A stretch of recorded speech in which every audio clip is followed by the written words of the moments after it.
Assalamualaikum dan salam Sarawak Maju Makmur bersama saya Hafizah Munirah Mahrab. Tumpuan berita. Kerajaan Sarawak kini selangkah lagi dalam merealisasikan penubuhan syarikat penerbangan butik milik sendiri. Perkara ini terbukti apabila Hornbill Skyways melalui Kerajaan Sarawak telah mengambil alih pemilikan saham Maswing dalam mengendalikan perkhidmatan penerbangan luar bandar di Sarawak dan Sabah. Premier Sarawak Datuk Patinggi Tan Sri Dr. Abang Abdul Rahman Zohari Tun Datuk Abang Openg berkata, ini akan membuka peluang untuk meneroka perkhidmatan penerbangan yang lebih luas di peringkat wilayah. Sinergi di antara Hornbill Skyways dan Maswing sudah tentu akan dapat memberi perkhidmatan penerbangan luar bandar di Sarawak dan Sabah dengan lebih baik dan lancar. Di samping itu, ia akan membuka peluang untuk meneroka perkhidmatan penerbangan yang lebih luas di peringkat wilayah. Beliau berkata demikian semasa berucap dalam majlis menandatangani memorandum persefahaman MOU di antara Hornbill Skyways dan Maswing di Kuching pada Jumaat. Datuk Patinggi Tan Sri Abang Zohari menambah penerbangan ini ditubuhkan bukan berorientasikan keuntungan namun bagi memenuhi permintaan mobiliti rakyat di seluruh Sarawak, Sabah dan Semenanjung Malaysia dalam mengatasi cas tambang yang tinggi terutama pada musim perayaan. The fare charges are sometimes beyond the affordability of our people, especially during festive season. And this become a problem to us in Sarawak and perhaps to Peninsular Malaysians residing in Sarawak, including Sabahan. In response to these challenges, we are steadfast in our commitment to establish a state-owned airline. The objective is to expand air connectivity and regulate the aviation market and ensure a fair competition within Sarawak and the region. While it may not be profit-oriented, our ambition is clear, that is to serve our people, the rakyat, better. Berucap dalam majlis yang sama, Menteri Pengangkutan Sarawak Datuk Sri Lee Kim Shin berkata, Maswing telah memainkan peranan penting di mana sejak 2019 menggerakkan sekitar 2.4 juta penumpang dan lebih 2,000 tan metrik kargo dibawa masuk dan keluar kawasan luar bandar Sarawak dan Sabah. Hence, I believe it is timely for us to upgrade Maswings to support the development of Sarawak rural areas and the movement of our people and goods, whether it is from within Sarawak or from outside of Sarawak, as this is one of the best ways and alternatives to enhance the air connectivity in and to Sarawak. Hadir sama Timbalan Premier Sarawak Dr. Amar Profesor Dr. Sim Kehian, Menteri Pelancongan Industri Kreatif dan Seni Persembahan Sarawak Datuk Sri Abdul Karim Rahman Hamzah, Setiausaha Kerajaan Sarawak Datuk Amar Muhammad Abu Bakar Marzuki, Timbalan Menteri Pengangkutan Malaysia Datuk Hasbi Habibullah dan div-div kenamaan yang lain. Sementara itu, ketika ditemui pemberita, Premier Sarawak berkata Sarawak berhasrat untuk menjadi salah satu hub penerbangan terus di rantau ini bagi destinasi yang mengambil masa perjalanan di antara 6 ke 7 jam. Katanya perkara ini telah dicadangkan kepada Kerajaan Persekutuan apabila Kerajaan Sarawak berjaya mengambil alih Maswing. Cadangan kepada Kerajaan Pusat, apabila kita mengambil alih Maswing, ia mestilah terbang beyond Borneo. Bermakna ni di kawasan rantau. Yang rantau ini lebih kurang penerbangannya 6-7 jam. Kalau 6-7 jam termasuklah Far East, maknanya Korea, Jepun, Hong Kong, kawasan tersebutlah. Tapi syarikat kita adalah syarikat bukan besar, syarikat kecil saja, tetapi ia ada jaringan network dengan beberapa tempat hub di kawasan rantau. Jadi Kuching jadi become hub. Direct flight, katakan Kuching Jakarta, okay? Kuching Hong Kong, Kuching Bangkok, of course Singapura, KL, semua itu. Jadi Kuching become hub kerana airline kita sendiri. Dalam hal itu, Datuk Patinggi Abang Zuhari turut menekankan bahawa penerbangan ini nanti tidak memerlukan banyak kapal terbang tetapi ia perlu bergerak untuk memastikan kos susut nilai tidak ditanggung. Dan modelnya lain daripada airline lain. Model kita tak payah guna banyak kapal terbang. Asalkan kapal terbang itu keep on moving, flying. Otherwise, depreciation cost akan incur. Dalam program berasingan, Datuk Patinggi Tan Sri Abang Zuhari berkata kerajaan Sarawak mahu mencontohi pendekatan dalam peralihan tenaga yang dilakukan oleh bekas pemimpin Great Britain Winston Churchill susulan perubahan iklim di dunia masa kini. Katanya Winston Churchill telah membawa kemenangan Britain dalam Perang Dunia Kedua di mana beliau telah mendukar penggunaan tenaga arang kepada tenaga minyak. That is the lesson that we have to learn from coal to oil. That was 1911. Today is 2023. 112 years later, we are changing power from oil to renewable energy. In other words, let Sarawak be another Winston Churchill. We adjust ourselves to a new renewable energy and build a stronger Sarawak compared with the other places in this region. Beliau berkata demikian dalam ucapannya semasa majlis makan malam Anugerah Convention SISKA sempena sambutan Bulan Inovasi Perkhidmatan Awam Sarawak 2023 di Kuching pada Jumaat. Datuk Patinggi Abang Zuhari menambah ia merupakan hasrat kerajaan negeri untuk menjadikan Sarawak pengeluar sumber tenaga yang boleh diperbarui di rantau seperti yang dilakukan oleh Winston Churchill. Budaya inovasi ini penting. Dan kita hendaklah mempunyai fikiran yang terbuka dengan idea-idea yang baru. Saudara tahu apabila saya mengambil alih daripada Allahyarham Bin Sri Adnan, perkara pertama yang saya perkenalkan ialah penggunaan teknologi menerusi ekonomi digital. Walaupun perkara ini baru, tapi mau tak mau, kita terpaksa mengubah cara kita mentadbir dan memproseskan ekonomi kita.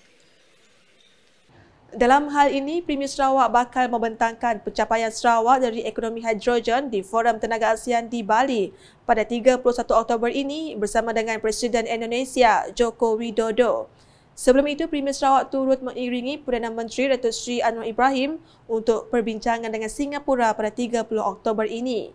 Hadir sama dalam program itu ialah Timbalan-Timbalan Premier Sarawak Datuk Amar Douglas Ugah Embas dan Datuk Amar Profesor Dr. Sim Krian, Setiausaha Kerajaan Sarawak Datuk Amar Muhammad Abu Bakar Marzuki, Setiausaha Persekutuan Sarawak Datuk Ahmad Nazri Muhammad Hassan, Menteri di Jabatan Premier Sarawak Datuk Sri John Sekitayai serta div-div kenamaan yang lain. Sementara itu, Anugerah Inovasi Premier Sarawak sempena Sarawak Civil Service Innovation Convention Awards SISKA 2023 berjaya dirangkul oleh kumpulan Lens Tahai Q dari Jabatan Tanah dan Survey Bahagian Limbang. Penyampaian Anugerah Inovasi Premier Sarawak tersebut telah disempurnakan oleh Datuk Patinggi Tan Sri Abang Zuhari. Menerusi kemenangan itu, Lens Tahai Q berjaya merangkul piala berserta wang tunai berjumlah RM15,000. Sementara itu, bagi kategori agensi utama, Negeri Sarawak dimenangi oleh Lens Tahai Q dari Jabatan Tanah dan Survey Bahagian Limbang. Manakala untuk kategori pihak berkuasa tempatan dimenangi oleh Majlis Perbandaran Sibu Eagle. Bagi kategori pejabat residen dan daerah pula dimenangi oleh Pejabat Residen Bahagian Muka EPOC. Kategori agensi persekutuan pula dirangkul oleh Pejabat Pendidikan Bintulu NIPS. Kesemua pemenang bagi 4 kategori yang dipertandingkan berjaya membawa pulang wang tunai sebanyak RM5,000 beserta trofi. Selain itu, Pejabat Pendidikan Daerah Bintulu NIPS turut merangkul Anugerah Inovasi Digital. Anugerah Green Innovation dimenangi Lembaga Kemajuan Bintulu TaxCap, manakala Pejabat Kebajikan Masyarakat Bahagian Betong BTEC memenangi anugerah khas Siska di mana masing-masing membawa pulang RM3,000 dan trofi. Dalam itu, Saso Kutek daripada Jabatan Tanah dan Survey Bahagian Kuching turut memenangi Anugerah Inovasi Montaj Terbaik Siska dan Anugerah Persembahan Terbaik Siska pertama kali diperkenalkan pada tahun 2023 dimenangi oleh Ridi Steadigo dari Kementerian Belia Sukan dan Pembangunan Usahawan Sarawak. Siska 2023 menyaksikan sebanyak 43 kumpulan ICC telah berjaya mara ke peringkat akhir daripada 168 kumpulan yang bertanding di peringkat saringan. Anugerah Inovasi Premier Sarawak ini merupakan anugerah yang paling tinggi dan berprestis dengan kemuncaknya dalam penganjuran Siska. Anugerah ini diperkenalkan bagi mengiktiraf projek atau produk inovasi kumpulan inovatif and Creative Circle ICC yang telah dipertandingkan dengan hanya kumpulan yang mendapat skor penerapan bintang tertinggi sekurang-kurangnya 90% dan ke atas layak sebagai penerima anugerah berprestis itu. Laporan seterusnya, Sarawak Kitchen dan Gerai Jualan Perusahaan Mikro, Kecil dan Sederhana PMKS menyasarkan nilai jualan lebih daripada RM1 juta pada tahun ini. Timbalan Premier Sarawak Datuk Ahmad Awang Tengah Ali Hassan berkata, program yang diadakan sempena Regata Sarawak mencapai hasil jualan sekitar RM1 juta pada tahun lepas. Ya, kita pun tahun lepas kita tempatkan di tempat yang sama dan hasil jualan mencecah RM1 juta. Beliau berkata demikian ketika ditemui pemberita selepas menyempurnakan pelancaran Sarawak Kitchen dan Gerai Jualan PMKS di tebingan Sungai Kuching pada petang Jumaat. Dalam hal itu, Datuk Ahmad Awang Tengah menjelaskan bahawa sebanyak 50 buah gerai disediakan sesuai dengan kapasiti kawasan yang digunakan. Sambutannya begitu baik, cuma kawasan ini cuma dapat menempatkan 50 store saja. Jadi apa yang mereka jual lebih berbagai jenis-jenis makanan. Ini juga untuk memberi peluang kepada perusahaan kecil dan sederhana kita untuk mempromosikan produk-produk. Program tersebut berlangsung sehingga 5 November dan bermula jam 8.30 pagi sehingga 10 malam. Pelbagai aktiviti turut diadakan di pentas dapur Sarawak termasuk pertandingan nyanyian, pertunjukan fashion kanak-kanak, pertandingan makan buah, kempen makan buah, kuis, cabutan kupon bertuah, pertandingan mengupas udang, demo dan praktikal solekan, demo masakan dan pertunjukan saiz mini oleh Petronas.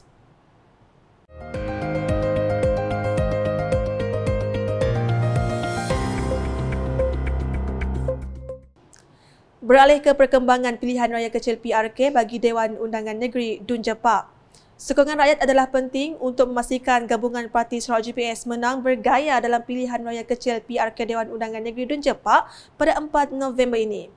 Timbalan Perdana Menteri merangkap naib yang di-Pertua Kanan Parti Pesaka Bumi Putra Bersatu PBB Datuk Seri Fadilah Yusof berkata, para pengundi mesti memastikan calon GPS Iskandar Turki menang dengan memperoleh majoriti besar. Menurutnya, apabila calon GPS menang bergaya, maka suara wakil rakyat Jepak akan didengari di Dun kelak kerana majoritinya adalah besar. Sebab apa kami dapat jadi timbalan Perdana Menteri? Sebab sokongan besar daripada rakyat Sarawak. Bukan sebab saya. Tapi itu sebab suara rakyat Sarawak yang begitu kuat menyokong membentuk kerajaan negeri sehingga kerajaan persekutuan memerlukan Sarawak. Katanya semasa majlis makan malam Persatuan Melanau Bintulu pada malam Jumaat. Sementara itu, ketika ditemui selepas program, beliau berkata pelabuhan Bintulu akan diserahkan semula kepada Kerajaan Sarawak dan hal ini akan memberi kelebihan buat warga Bintulu. Ialah pelabuhan Bintulu untuk diserahkan kembali kepada negeri Sarawak. Secara prinsip sudah dipersetujui, cuma kita kena berunding dari segi detail. Berapa kita nak bayar balik kepada Kerajaan Persekutuan yang telah melabur dan membina dulu. Perkara itu boleh diperinci. Tapi secara prinsip sudah dipersetujui.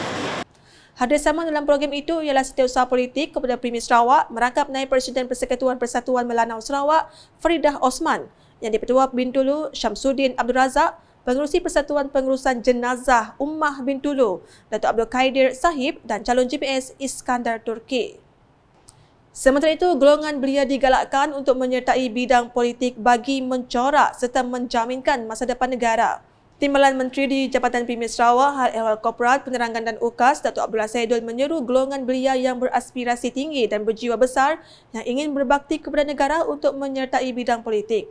So saya mahu warga muda yang berinspirasi tinggi, yang berjiwa besar, yang ingin berbakti pada bangsa dan negara, masuklah politik, jadilah orang baik, jadilah wakil rakyat yang bertanggungjawab supaya hala tuju dan masa depan negara terjamin.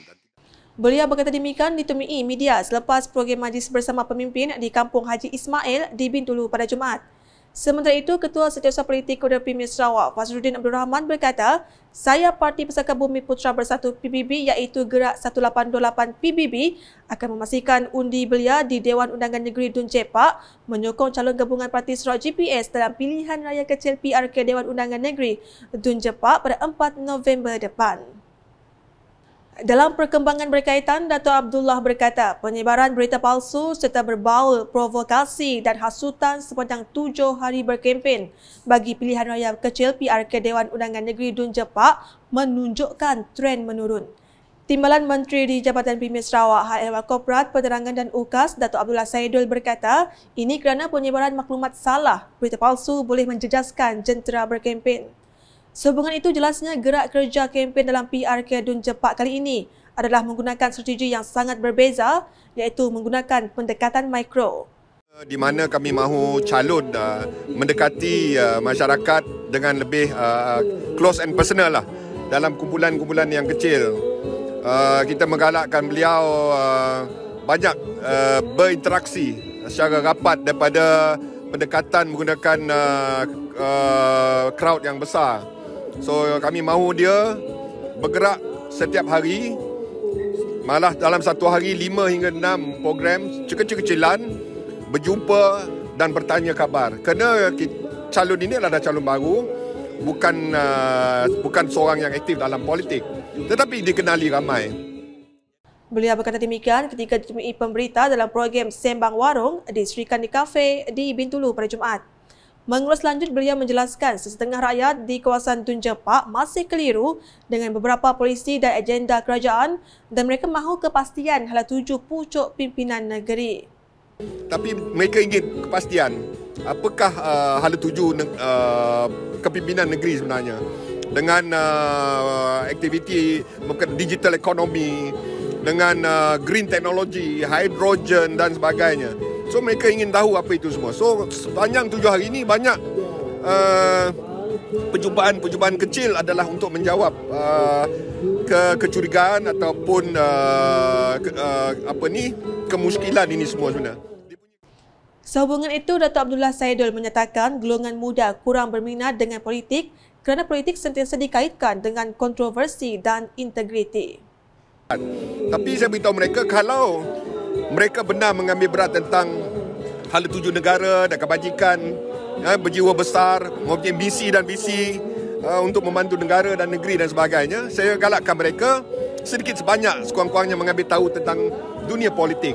Kerana kalau orang baik tidak masuk politik, orang jahat akan masuk politik. Kalau orang jahat masuk politik, kita akan diterajui oleh kepimpinan yang berserabut. Dan sudah tentu yang rugi nanti adalah masyarakat. Kerana dalam keadaan sekarang yang penting ialah kerajaan berfungsi. Kepimpinan politik harus berfungsi. Ekonomi negara harus dipulihkan. Kebajikan masyarakat didahulukan.